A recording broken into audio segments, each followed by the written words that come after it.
I once again take you back to my favorite of the box sets. Nakatomi Plaza has a place of honor sitting right next to my TV. Wish I had just a little tiny John McClane I could put up here.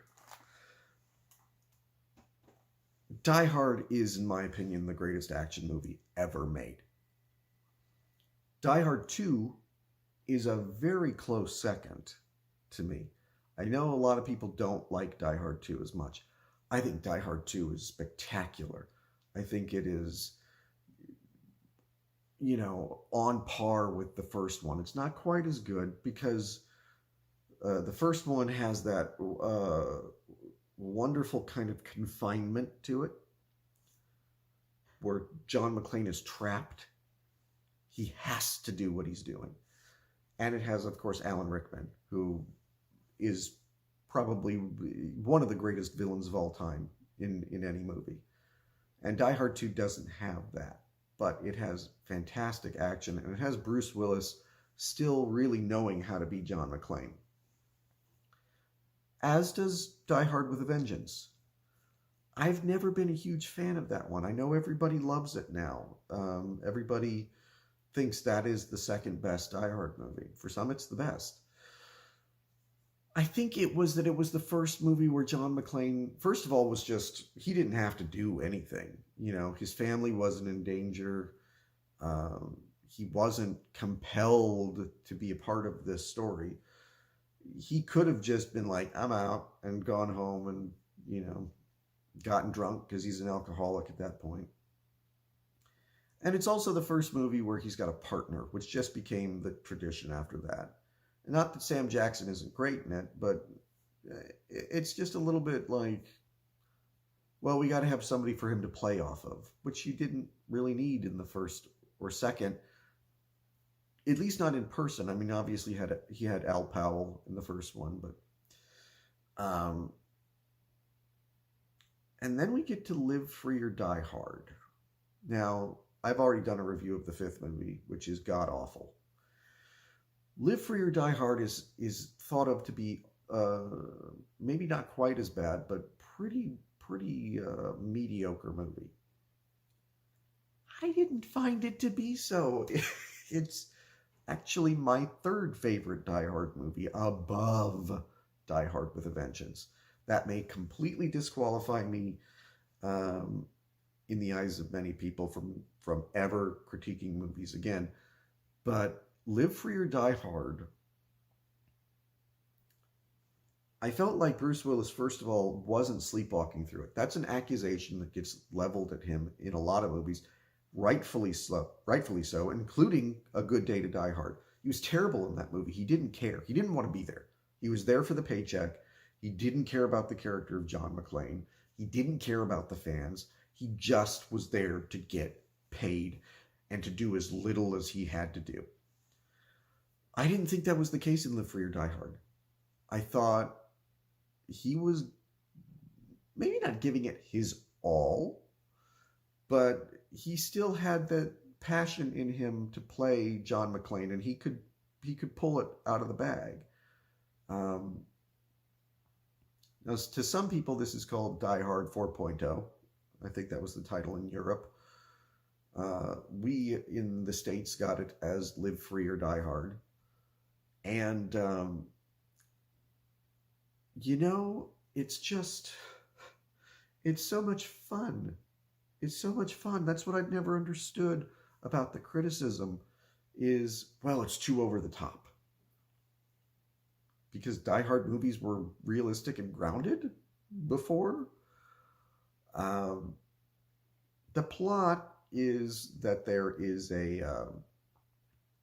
another terrorist, really just trying to get paid, a hacker this time, because it was the 21st century and everybody had to be a hacker. And they're holding the country ransom. And it's up to John McClane to stop them, because just as a coincidence, because he was in the wrong place at the wrong time, he's sent to go pick up a hacker played by Justin Long, who has unwittingly helped the terrorists. Of all of the partners that John McClane had, I liked Justin Long the best. Which, again, he's no Sam Jackson as far as actors go. But what he was a really good contrast to John McClane. He wasn't an action hero. And, you know, he sticks around out of a sense of guilt that he was a part of this, unwittingly, but that he was a part of this chaos. And he brings to the Die Hard series a vulnerability. He's not going to throw a punch. He's not going to pick up a gun and start blowing everybody away. He is the opposite of John McClane, but still manages to be a hero, because even though he could be killed, he says, no, I'm going to stick around. I'm going to help. I'm going to try and make this right. Mary Elizabeth Winstead plays Lucy McClane, bringing back the familial element to Die Hard that I felt was missing in Die Hard with a Vengeance. Like I said, he wasn't compelled to do what he had to do. And in Live Free or Die Hard, he has to save his daughter. And she plays Lucy McClane the way Lucy McClane should be played, as like a younger female John McClane. She's not going to pick up a gun and start blowing people away, but she's got the mouth on her. She is what Jai Courtney wasn't in Good Day to Die Hard. Jai Courtney, I think, was just trying to be John McClane. Jai Courtney is not Bruce Willis, and you never believe them as father and son. You believe Bruce Willis and Mary Elizabeth Winstead as father and daughter. The action in it is very over the top, especially towards the end. You know, there's a scene on a freeway with a fighter jet, which every time I watch it, I just think, God. Like, okay, spoiler alert to what happens so that I can actually talk about this. The fighter jet, John McClane's in a truck. The fighter jet thinks that he is one of the terrorists, fires on him, blows up the freeway so that the freeway kind of collapses like this. John McClane jumps off the truck onto the wing of the fighter plane and is holding on as it spins out of control. And then before the fighter jet can crash, he jumps off and he slides down the freeway that's been knocked over as the jet blows up behind him.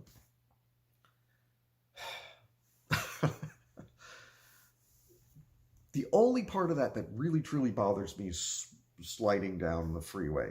That's, you know, the explosion behind him I could accept. Even jumping onto the fighter plane, it's not like it's, you know, way up in the air and going Mach 10. It's spinning around and he's kind of holding on to it. Yeah, it's dumb, but it's fun dumb.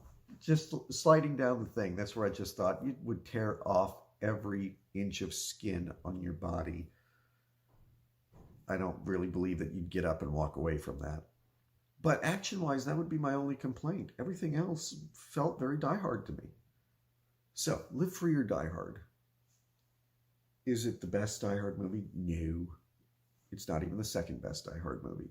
Is it one of the greatest action movies ever made? No. So, Live Free or Die Hard. I think it's a great summer movie. It's always fun to watch around 4th of July when it's set. I'm going to give this one, I'm going to give it 4 out of 5. I really like this movie. I really enjoy this movie. The extended cut is better because it's R-rated. That's another complaint, was that the movie was PG-13. But the movie was PG-13 in the theater for like 3 months. Since then, the R-rated cut has come out. You can watch that. You can enjoy it. You can hear John McClane say, motherfucker. I'm going 4 out of 5 on this one. Really like it. Give it a chance. Look at it as um, a more modern day Die Hard. And maybe that's not your thing. Maybe you want old school, just like John McClane wanted in the movie, but it's not the 80s anymore.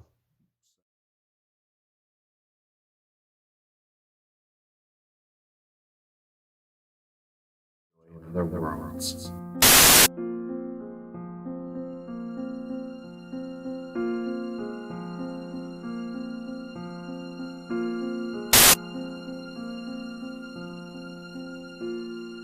Sort of gave myself the challenge of, okay,